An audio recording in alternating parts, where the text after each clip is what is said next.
Ang susunod na programa ay rated PG. Ito ay nangangailangan ng patnubay at gabay ng magulang para sa mga batang manonood.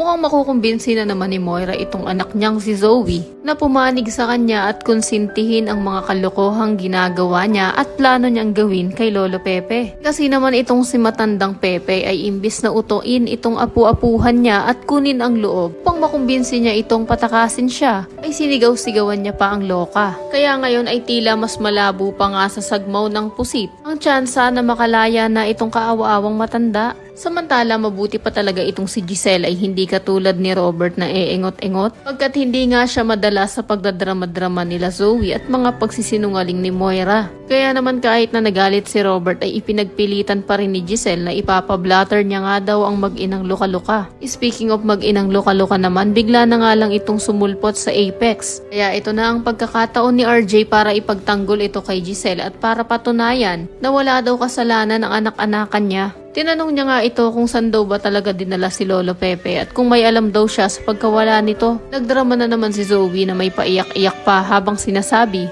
na umamin na daw silang dalawa ni Moira. Asa naman nasasabihin nila ang katotohanan. Lahat na nga lang ng kasamaan na pwede nilang gawin ay ginawa na nila para hindi lang masiwalat ang lihim nila na hindi naman talaga tunay na tanyag itong si Zoe. At kaya nga rin nila nagawa yan sa matandang si Lolo Pepe ay dahil dito. Sa kabilang banda, kahit na delikado na nga ang buhay ni Lynette ay pinapairal niya pa rin ang kaingotan niya. Dahil nang magsulat nga siya ng salitang help sa isang memo pad, ipinilas niya pa ito at nilukot bago ibinigay dito sa dalawa na kung tutuusin ay pupwede niya namang ipakita na sa lamesa nang hindi nahahalata ng mga armadong lalaki. Talaga nga namang ginagawang engot ang mga bida samantalang ang mga kontrabida ay nasobrahan naman yata sa talino at galing malusutan ang mga kalokohan nilang pinagagagawa. Gayon pa man ay makikita naman nila Regan at Harry ang isinulat ni Lynette sa papel. Nanghihingi nga ito ng tulong at panigurado na hindi na sila magpapatumpik-tumpik pa at tatawag na sila ng mga pulis upang rumesponde at madakip na rin itong mga tao ni Moira.